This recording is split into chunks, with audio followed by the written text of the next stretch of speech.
anti-feminism. It's almost a dirty word, isn't it? What an embarrassment to women. What an insult to our forebears who fought so hard for equality and freedom. The early feminists were all about equality. But today, women masquerading as feminists are bullies who think women are superior to men, yet they themselves are so weak they can't handle an opinion different to their own.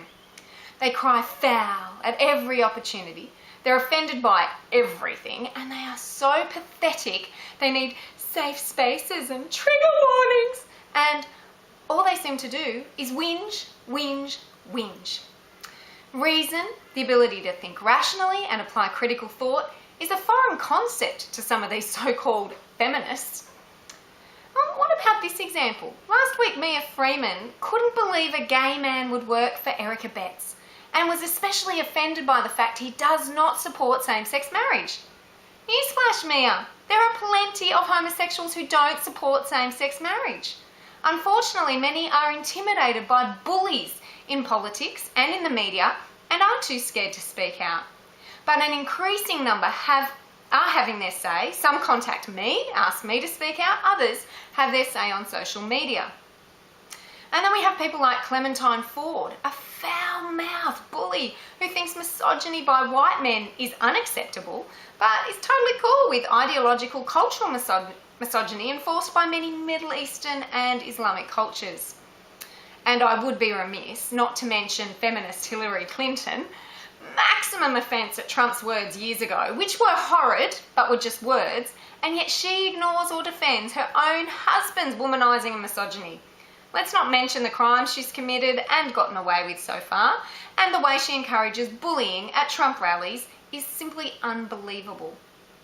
You know, we live in a world where people have different opinions. I'm okay with that. But what I'm not okay with is bullying, violence and threats that arise because, especially us conservatives, don't agree with the lefties' opinions. Now, I don't want to be a man. In many ways, I don't even want to be like a man. I'm a woman. I love being feminine and I celebrate the differences between men and women. You know, for eons, it's worked, and it's worked really well. Relationships, marriage, making babies, caring for one another and displaying love despite our differences strengthens our communities and our families. There are exceptions, of course. Now, I won't tolerate men who use violence against women, or vice versa. I will call out real misogyny and examples such as Sharia law that discriminate against women when it comes to custody, inheritance and divorce matters.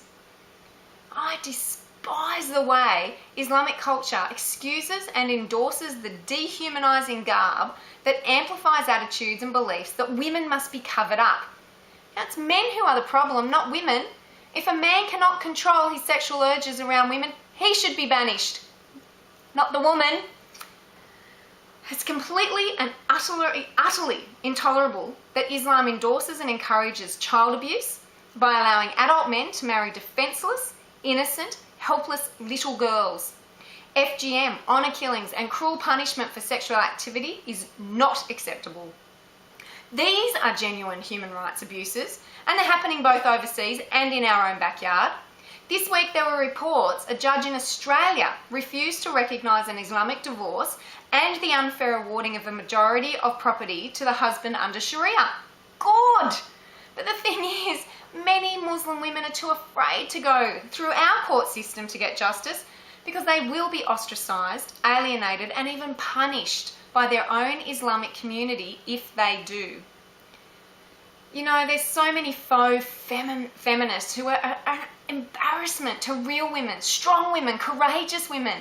They magnify sometimes petty and inconsequential issues at the expense of real and dangerous abuse. A real woman cares about injustice and equality. A real woman doesn't get offended at every little insult and every perceived offence. A real woman loves being a woman and encourages and celebrates positive differences between the genders. A real woman desires equality, not superiority.